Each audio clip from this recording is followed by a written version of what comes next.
అంతా నా వెనకాలే ఉండి నా మీద కుట్ర చేశారన్నారు. అదే నేను అనేది, నేను ఎవరికి భయపడను. నేను బతుకు తెరుకు వచ్చేవాడిని, ఇక్కడ కాకపోతే కష్టపడేవాడిని, ఇంకో చోట పోయి బతుకుతా. అంతేగాని ఆత్మాభిమానం చంపుకొని ఎవడికో భయపడి, ఎవడో బెదిరిస్తే, ఎవడో వార్నింగ్లు ఇస్తే భయపడే రకాన్ని కాదు. అంత మాత్రం చేత వ్యవస్థలను గౌరవించకుండా, నేనుంటున్న పరిశ్రమను గౌరవించకుండా అంత విలువలు లేని బతుకు నేనైతే బతకట్లేదు.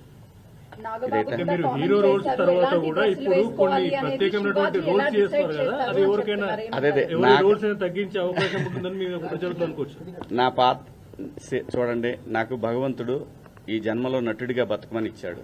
బతికే బతుకులో సమాజానికి ఉపయోగపడే విధంగా బతకమని చెప్పాడు. నేను అలాగే బతుకుతున్నా. అన్నిటికీ, ప్రతి ఒక్క దానికి గుర్తుపెట్టుకోండి, కాలం కర్మ అన్నిటికీ సమాధానం చెప్తుంది. నేను ఒకటే చెప్తున్నా, నా వెనకాల అంత కుట్ర చేయాల్సిన అవసరం లేదు. నాకు ఈ సినిమా కాకపోతే నేను రైతు కొడుకుని, నాకు 30 ఎకరాల పొలం ఉంది, వెళ్ళి బతుకుతా. కానీ భయపడే రకాన్ని మాత్రం ఎప్పటికీ కాదు. ఇది పొగరు కాదు, ఇది నా ఆత్మాభిమానం. నాగబాబు గారిది నేను చూడలేదు. ఎవరు వీళ్ళిద్దరు మీరు చెప్పింది నేనేమీ చూడలేదు. అందరికీ నచ్చే విధంగా ఎవరు మాట్లాడలేరు.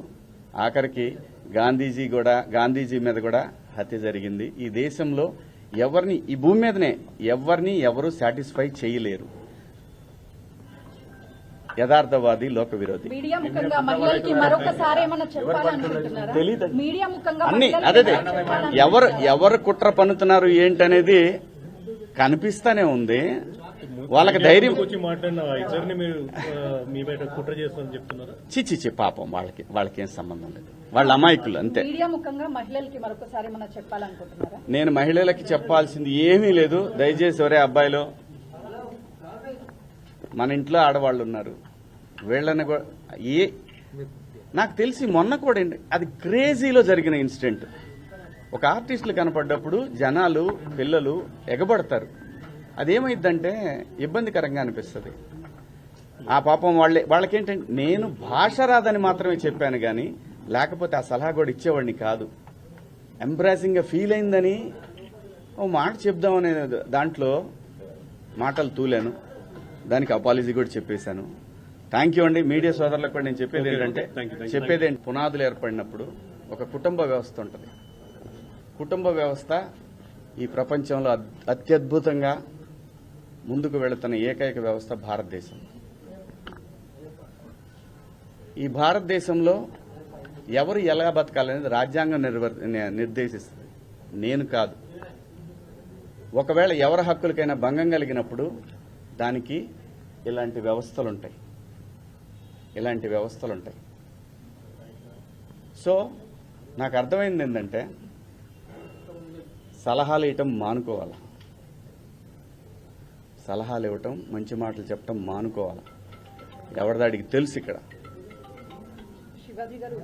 ఒక్క నిమిషం, అది చెప్తాను. ఒక్క నిమిషం, నేను చెప్పాలనుకుని చెప్పనండి. మళ్ళీ అంటే నేను అనేది దీన్ని ఇంతటితో ముగించుదామని, ఈ డిస్కషన్ ఇంతటితో ముగిద్దామని చెప్తున్నా.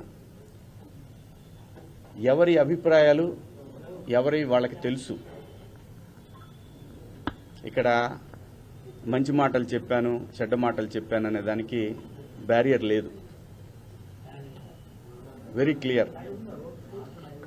నేను వాళ్ళు అడిగిన వాటికి సమాధానాలు ఇచ్చాను. వాళ్ళు మళ్ళీ ఏదన్నా ఉంటే నాకు కాల్ చేస్తా ఉన్నారు, నాకు మెసేజ్ పంపుతా ఉన్నారు. నేను అన్నాను, నా వల్ల ఎవరన్నా ఇబ్బంది పడినాన్ని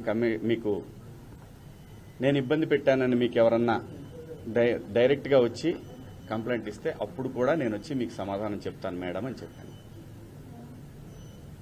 థ్యాంక్ యూ అండి. కనిపిస్తుందండి. సో అపాలజీ చెప్పారు, కానీ ప్రకాష్ రాజ్ మాత్రం ఇప్పటికీ చెత్తగా మాట్లాడాడు. శివాజీ ఆడవాళ్ల పట్ల గౌరవమే లేదు అని చెప్తున్నాడు. ఏం చెప్తారు మీరు? నేను ఇంకా చూడలేదండి, చూసి నాకు చెప్తాను.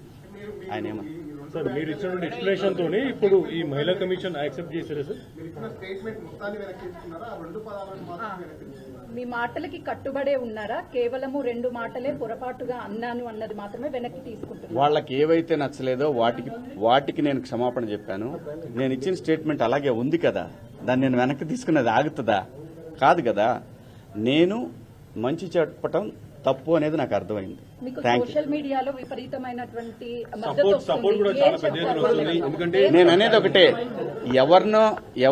ఏమవుతుందంటే ఎవరినో పొగిడిన తర్వాత ఇంకెవరినో విమర్శించినట్టు అవుతుంది. కాబట్టి ఈ విషయాన్ని ఇంతటితో వదిలేద్దాం. దయచేసి అందరూ కూడా ఎవరి అంతరాత్మలకు వాళ్ళకి తెలుసు ఏం జరుగుతుందనేది. అందరి అభిప్రాయాలను గౌరవిద్దాం. ఫైనల్లీ సోషల్ మీడియాలో మద్దతు శివాజీ గారు పెరుగుతుంది ఒకటి- కాబట్టి ఇక మీద నుంచి కూడా అవేర్నెస్ కల్పిస్తూనే ఉంటారా? ఈ లైన్ స్టాండ్ శివాజీ తీసుకుని గారు, ఒకటి కేవలం ఒక్కరిద్దరు మాత్రమే మేము వ్యతిరేకించారు. బయట సామాన్య ప్రజలందరూ కూడా మీ వెంబడి ఉన్నారు. మద్దతు ఇస్తున్నారు. సో దీనికి మీరేమంటారు? నేను అవకాశం ఇచ్చానండి, కొంతమందికి మాట్లాడే అవకాశం ఇచ్చాను. ఇక్కడ నాకు అర్థమైంది ఏంటంటే నువ్వెంత నీ బతుకెంత అంటున్నారు. వాళ్ళని గౌరవిస్తాను. ఇప్పుడు మీరు చెప్పిన దాంట్లో కూడా నా మీద అంత నా వెనకాలే ఉండి నా మీద కుట్ర చేశారన్నారు కదా. అదేదే నేను అనేది. నేను ఎవరికి భయపడను. అంటే మీకు బాధగా అనిపిస్తుందా? నేను మీకు తప్పనట్టుగా నేను మిమ్మల్ని నేను comment చేయడం? నేను నేను నేను బతుకు తెరువుకి వచ్చేవాడిని. ఇక్కడ కాకపోతే కష్టపడేవాడిని, ఇంకో చోట పోయి బతుకుతా. అంతేగాని ఆత్మాభిమానం చంపుకొని ఎవడికో భయపడి ఎవడో బెదిరిస్తే ఎవడో వార్నింగ్లు ఇస్తే భయపడే రకాన్ని కాదు. అంత మాత్రం చేత వ్యవస్థలను గౌరవించకుండా, నేనుంటున్న పరిశ్రమను గౌరవించకుండా అంత విలువలు లేని బతుకు నేనైతే బతకట్లేదు. నాగబాబు ఇదైతే కూడా మీరు comment హీరో రోల్స్ చేశారు. తర్వాత ఎలాంటి కూడా డ్రెస్సులు ఇప్పుడు కొన్ని వేసుకోవాలి అనేది ప్రత్యేకమైనటువంటి శివాజీ రోల్స్ ఎలా చేస్తున్నారు decide కదా, చేస్తారు అది అని ఎవరికైనా చెప్తున్నారు. అదేదే ఎవరి రోల్స్ తగ్గించే అవకాశం ఉంటుందని మీరు ప్రజలతో అనుకోవచ్చు. నా చూడండి, నాకు భగవంతుడు ఈ జన్మలో నటుడిగా బతకమని ఇచ్చాడు. బతికే బతుకులో సమాజానికి ఉపయోగపడే విధంగా బతకమని చెప్పాడు. నేను అలాగే బతుకుతున్నా. అన్నిటికీ ప్రతి ఒక్క దానికి గుర్తుపెట్టుకోండి, కాలం కర్మ అన్నిటికీ సమాధానం చెప్తుంది. నేను ఒకటే చెప్తున్నా, నా వెనకాల అంత కుట్ర చేయాల్సిన అవసరం లేదు. నాకు ఈ సినిమా కాకపోతే నేను రైతు కొడుకుని, నాకు 30 ఎకరాల పొలం ఉంది, వెళ్ళి బతుకుతా. కానీ భయపడే రకాన్ని మాత్రం ఎప్పటికీ కాదు. ఇది పొగరు కాదు, ఇది నా ఆత్మాభిమానం. నాగబాబు అంటున్నారు, మీరెవరు?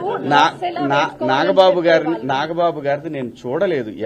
వీళ్ళిద్దరు మీరు చెప్పింది నేనేమీ చూడలేదు. అందరికీ నచ్చే విధంగా ఎవరు మాట్లాడలేరు. ఆఖరికి గాంధీజీ మీద కూడా హత్య జరిగింది. ఈ దేశంలో ఎవరిని, ఈ భూమి మీదనే ఎవరు సాటిస్ఫై చేయలేరు.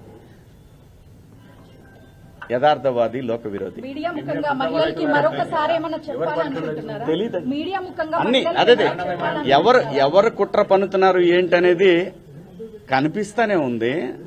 వాళ్ళకి ధైర్యం వచ్చి మాట్లాడిన ఇద్దరిని మీరు మీ బయట కుట్ర చేస్తారని చెప్తున్నారు. చిచి పాపం, వాళ్ళకేం సంబంధం లేదు. వాళ్ళ అమాయకులు అంతే. మీడియా ముఖంగా మహిళలకి మరొకసారి ఏమైనా చెప్పాలనుకుంటున్నారా? నేను మహిళలకి చెప్పాల్సింది ఏమీ లేదు. దయచేసి ఒరే అబ్బాయిలో, మన ఇంట్లో ఆడవాళ్ళు ఉన్నారు, వీళ్ళని నాకు తెలిసి మొన్న కూడా అది క్రేజీలో జరిగిన ఇన్సిడెంట్. ఒక ఆర్టిస్టులు కనపడ్డప్పుడు జనాలు, పిల్లలు ఎగబడతారు. అదేమైందంటే ఇబ్బందికరంగా అనిపిస్తుంది. ఆ పాపం వాళ్ళకేంటంటే, నేను భాష రాదని మాత్రమే చెప్పాను కానీ లేకపోతే ఆ సలహా కూడా ఇచ్చేవాడిని కాదు. ఎంబ్రాసింగ్గా ఫీల్ అయిందని ఓ మాట చెప్దామనే దాంట్లో మాటలు తూలాను. దానికి అపాలజీ కూడా చెప్పేశాను. థ్యాంక్ యూ అండి. మీడియా సోదరులకు కూడా నేను చెప్పేది ఏంటంటే, పునాదులు ఏర్పడినప్పుడు ఒక కుటుంబ వ్యవస్థ ఉంటుంది. కుటుంబ వ్యవస్థ ఈ ప్రపంచంలో అత్యద్భుతంగా ముందుకు వెళుతున్న ఏకైక వ్యవస్థ భారతదేశం. ఈ భారతదేశంలో ఎవరు ఎలా బతకాలనేది రాజ్యాంగం నిర్దేశిస్తుంది, నేను కాదు. ఒకవేళ ఎవరి హక్కులకైనా భంగం కలిగినప్పుడు దానికి ఇలాంటి వ్యవస్థలుంటాయి. సో నాకు అర్థమైంది ఏంటంటే, సలహాలు ఇవ్వటం మానుకోవాలి. సలహాలు ఇవ్వటం, మంచి మాటలు చెప్పటం మానుకోవాలి. ఎవరిదాడికి తెలుసు. ఇక్కడ శివాజీ గారు విచారణ ఈ ఒక్క రోజు నిమిషం, ముగిసిందా? అది చెప్తాను. ఒక్క నిమిషం అమ్మా, నేను చెప్పాలనుకుని చెప్పనండి. మళ్ళీ అంటే నేను అనేది దీన్ని ఇంతటితో ముగించుదామని, ఈ డిస్కషన్ ఇంతటితో ముగిద్దామని చెప్తున్నా. ఎవరి అభిప్రాయాలు